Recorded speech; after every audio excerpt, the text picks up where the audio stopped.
이란 전쟁 속에서도 지난달 우리 수출이 반도체 실적에 힘입어 사상 처음 이 월간 수출액 800억 달러를 돌파했습니다. 하지만 원유와 나프타 등 수출입 실적은 호르무즈 해협 봉쇄와 정부의 수출 제한으로 크게 요동쳤습니다. 경제부 취재기자 연결해서 자세하게 알아보겠습니다. 박희환 기자, 지난달 수출 실적이 역대급이었다고요? 네, 그렇습니다. 중동발 글로벌 공급망 위기와 불확실성 확대 속에서도 지난달 우리 수출은 끄떡없이 역대급 실적을 냈습니다. 3월 수출액은 1년 전보다 48.3% 증가한 861억 3천만 달러를 기록했습니다. 월간 수출액 기준으로 800억 달러를 돌파한 건 이번이 사상 처음입니다.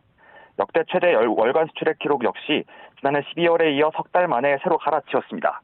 또 조업일수를 고려할 수 있는 하루 평균 수출액도 지난달 37억 4천만 달러로 지난 2월 경신한 역대 최대 기록을 한 달 만에 다시 썼습니다. 수출 상승세의 주역은 역시 반도체였습니다.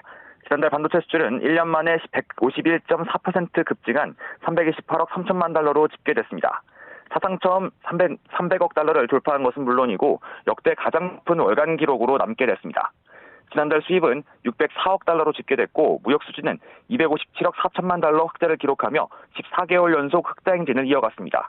또 지난달 무역 흑자 규모도 기존 역대 최대 기록이었던 지난 2월 수출액을 100억 달러 이상 큰 차이로 제치고 1위에 올랐습니다.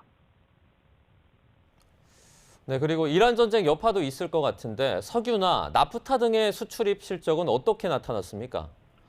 네, 무엇보다 석유와 함께 나프타 등 석유화학 제품들의 수출입 실적이 이란 전쟁 이후 크게 요동쳤습니다. 먼저 석유 제품의 경우 국제 유가 급등으로 제품 단가가 높아졌습니다. 이 때문에 3월 석유 수출은 1년 전보다 55% 급증한 51억 달러를 기록했습니다.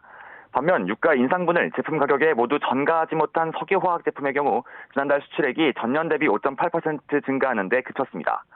다만 휘발유와 경유, 등유에 이어서 나프타에 대한 수출 제한 조치가 지난달 각각 시행된 이후 수출액은 급격히 줄어든 모습이었습니다.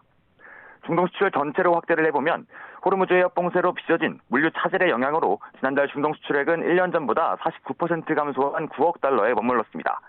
지난달 원유 수입의 경우 유가가 상승했음에도 불구하고 호르무즈 해협 봉쇄로 수입 자체가 막혀 들어오는 물량이 줄어든 만큼 수입액도 1년 만에 5% 줄었습니다. 지금까지 YTN 박견입니다.